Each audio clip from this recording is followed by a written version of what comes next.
Hey there. It's me, Eden. If you are new to the channel, then please subscribe to my channel and visit my Patreon page for early access, link in the comment, thanks. I let Oliver finish the kiss that he had started and then pulled my head back. Taking a few seconds to catch my breath before responding, I said in a gentle voice, "I'm sorry, Oliver.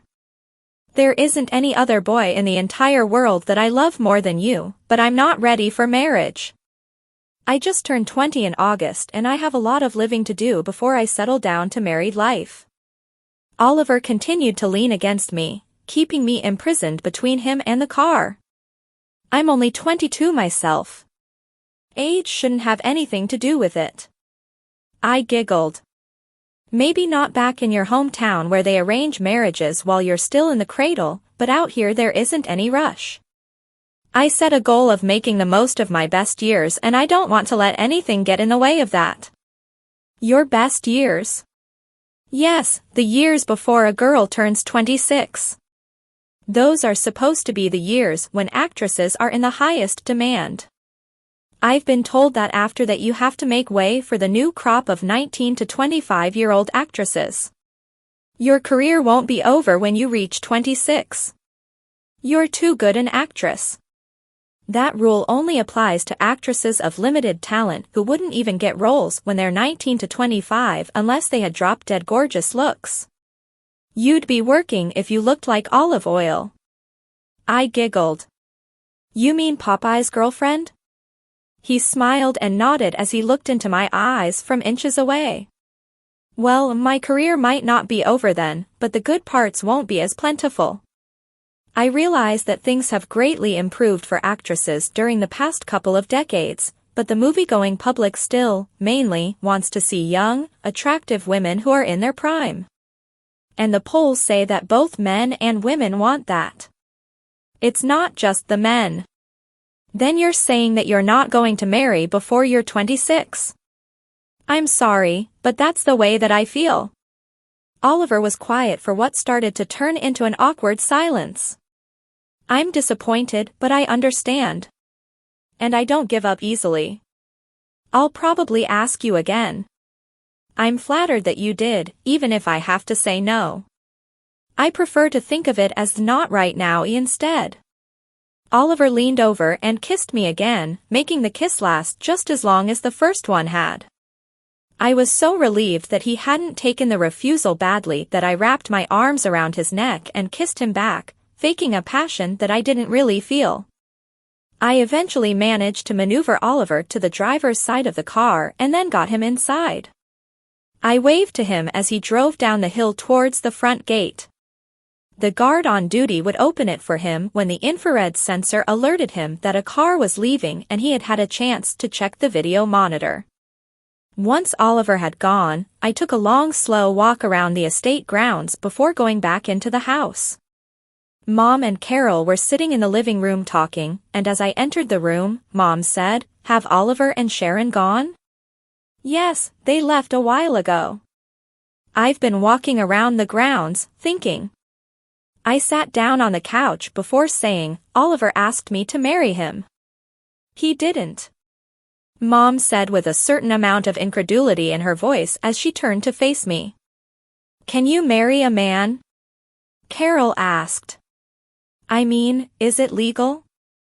"Well, my birth certificate and passport both identify me as a female, so I guess that it would be legal. I don't know if they can tell your original sex from the required blood test or not, but I don't think so." "You're not saying that you accepted, are you?" Mother asked, a look of concern coming over her face. "No, of course not." I told him, as delicately as I could, that I liked him more than any other boy that I knew, which is true, but that I had no intention of getting married before I was 26. "And how did he take it?"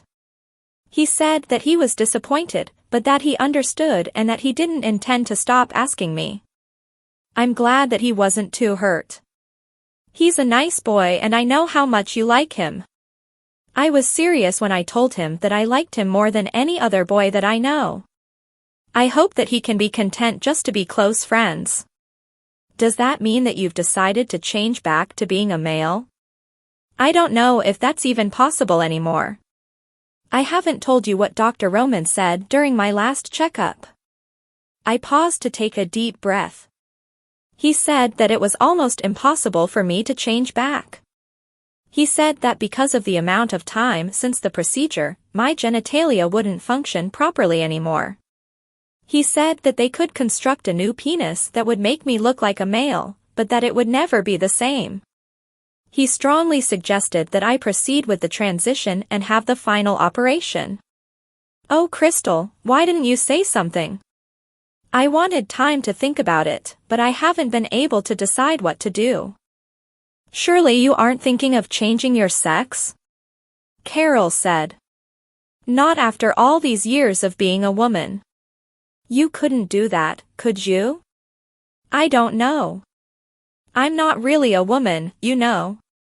I'm sort of halfway in between. I'm as sexless as a Barbie or Ken doll. But you're more woman than man.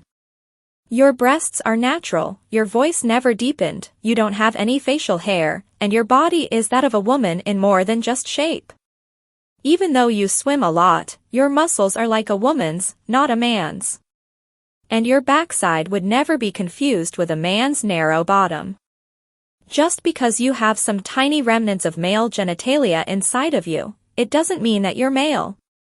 You look like a woman, act like a woman, and in your heart, you are a woman.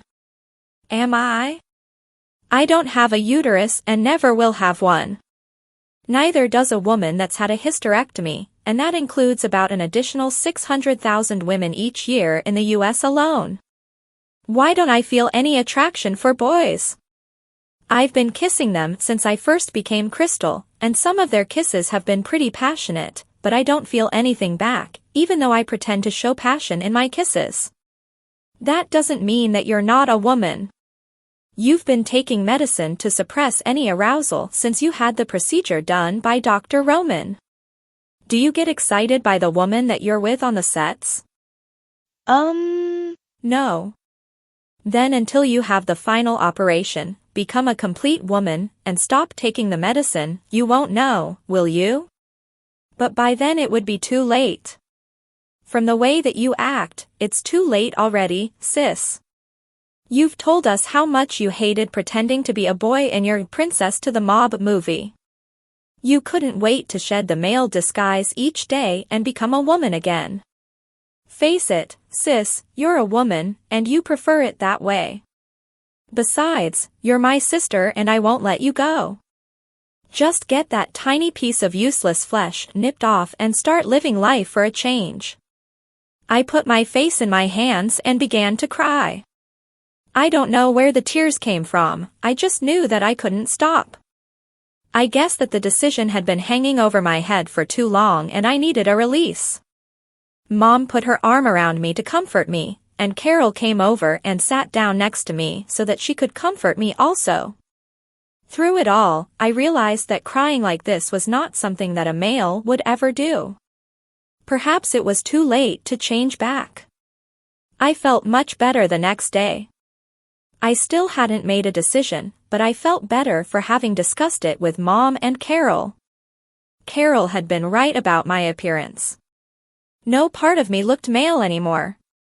If I were to try to go back to being a boy, I would probably always look like a woman in men's clothing. Even with a radical mastectomy, and hormones to deepen my voice and cause facial hair to grow, I would probably look female. And I had become so well known that I could probably never hide. I would forever be accused of undergoing a sex change to become a male. I hadn't enjoyed being a boy again in the Princess to the Mob picture. It was true that I had had to wear prosthetic-like face pieces and strap my breasts down, but overall, I hadn't even enjoyed acting like a boy again. And it was more than just the clothes, even though as a woman I could wear anything that I wanted. The real reasons were that as a woman I could be tender and loving without having to defend a macho image that I didn't feel. I could hug a small child without having people wonder if I was a pedophile, and I could cry when I was sad without drawing derisive comments. When I had first started down this path it was all pretense, but now I thought of myself as a woman more than 99% of the time. It was only during incidents like Oliver's proposal that I even recalled that I wasn't born female. I wondered if I could ever completely think of myself as a male again. Fate once again seemed to be determining my path. After breakfast we all went out to begin our Christmas shopping. Des came along but kept a respectable distance when we shopped. I didn't wear my disguise wig today, or even my sunglasses. After my talk with Oliver, I wanted to see if anyone would bother me. I guess that I was emboldened by Des's presence. He was never very far away, except when we were in the women's department, and then he stood on the edge of the department where a couple of husbands or boyfriends were usually waiting. A few women stared at me intently and whispered to friends, but no one approached me during the first hour. When someone did come up and ask me if I was Crystal Ramsey, I said, "No, I'm just a look-alike. I'm trying to find work as an imposter or as a stand-in." "You do look a lot like her," she said, "but I think that your mouth is wrong. You should get some treatments to make your lips a little larger. Crystal has very full lips." "Thank you, I'll consider it." "You're welcome. Good luck." "Thanks." From the corner of my eye, I saw the girl go over to a small group, shaking her head as she approached them. They talked briefly and then resumed their shopping. I breathed a sigh of relief and noticed that Des was staring intently in my direction. He must have been ready to rush in if there had been a problem. I felt good enough about my situation to split up from Mom and Carol a little later on.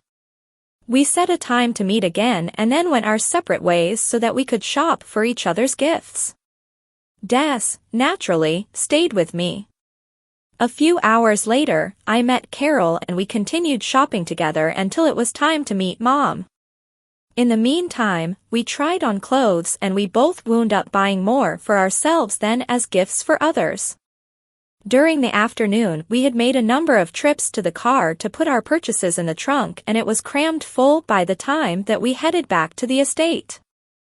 We had gone shopping again on Saturday but then lazed around the house on Sunday, because on Monday it was back to work for me and back to school for Carol. I spent one more week working at the studio and then we wrapped up that portion of the shooting. We had a small party on the final day and I got to say goodbye to all of the cast members and crew who were finished with the picture. I had enjoyed working on a picture and living at home for a change. The following week we headed up to Oregon to shoot the final outdoor scenes. We were working in the snow in the mountains, but we were properly dressed for the weather and it was almost like being on a holiday. When we weren't shooting we built snowmen, and had more than a couple of snowball fights. By Friday we were finished and we headed home. Except for some voiceover work that might be required, and the promo work, I was finished with the film. A few days after I returned home, Mr. Daniels called. "Hi Princess, how was Oregon?" "It was a nice change, but I'm glad to be back where it's warm." "Good. We have an offer that will keep you that way. They want you for the treasure hunting movie in the Caribbean. It's nice down there in the early spring." "When do they start shooting?" "February. They already have their advance people down there getting things organized.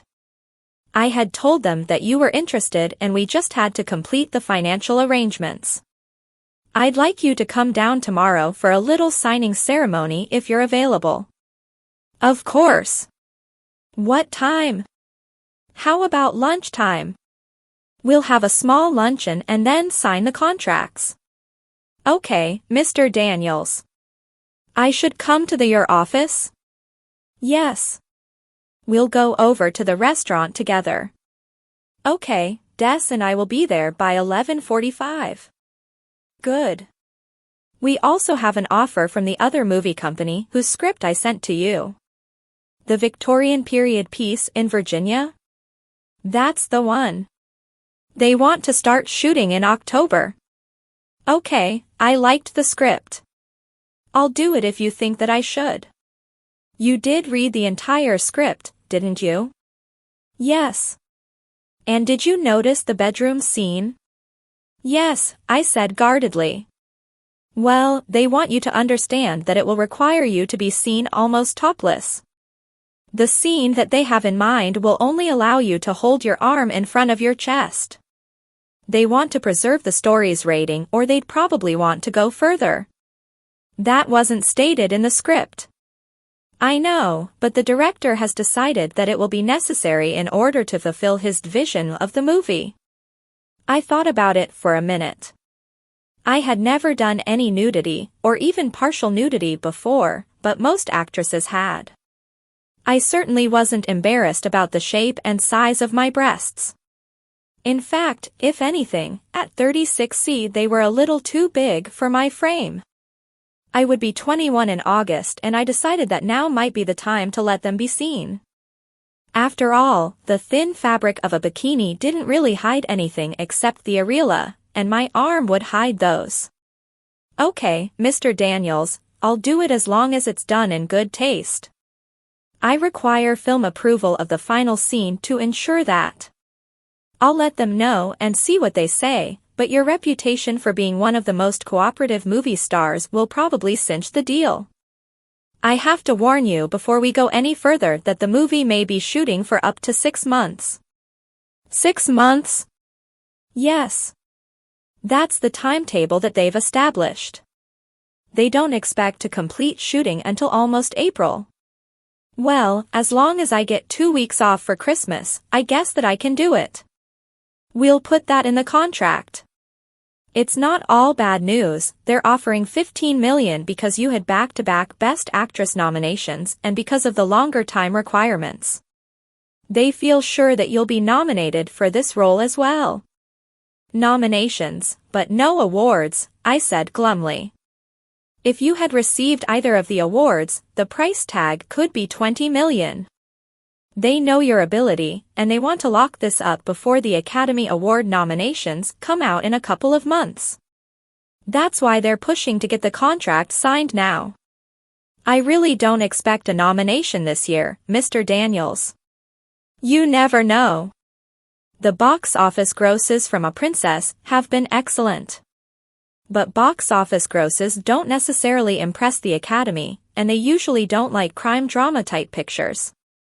As you already said, the period piece is more their cup of tea. Don't sell them short. Their tastes are as varied as anyone else's, and the important thing is the performance. You did a wonderful job in A Princess. Remember, Audrey Hepburn was nominated for Wait Until Dark, which was a similar type of crime drama movie. And both Geena Davis and Susan Sarandon were nominated for their parts in Thelma and Louise. I guess that anything's possible. Okay, Princess, I'll speak to the folks about your requirement for filming approval of the partial nudity scene, and I'll see you tomorrow. Okay, Mr. Daniels. Goodbye. Prior to the A Princess to the Mob movie, only a small number of people, the ones that had worked on either Oliver on Board or the Amoons of Capacia, had called me Princess. That had only been because it was Mr. Landoy's pet name for me. Now, everyone, even Mr. Daniels, was calling me Princess. I didn't mind except that it continually raised the specter of Carrie's absence, in my mind if nowhere else, by my association with a picture that showed me in a male identity. I had 2 hopes. 1, that it wouldn't jog anyone's memory and thus their curiosity, and 2, that I could eventually hear it without having it remind me of my secret. Please subscribe for the next part and visit my Patreon page for early access. Link in the comment. Thanks.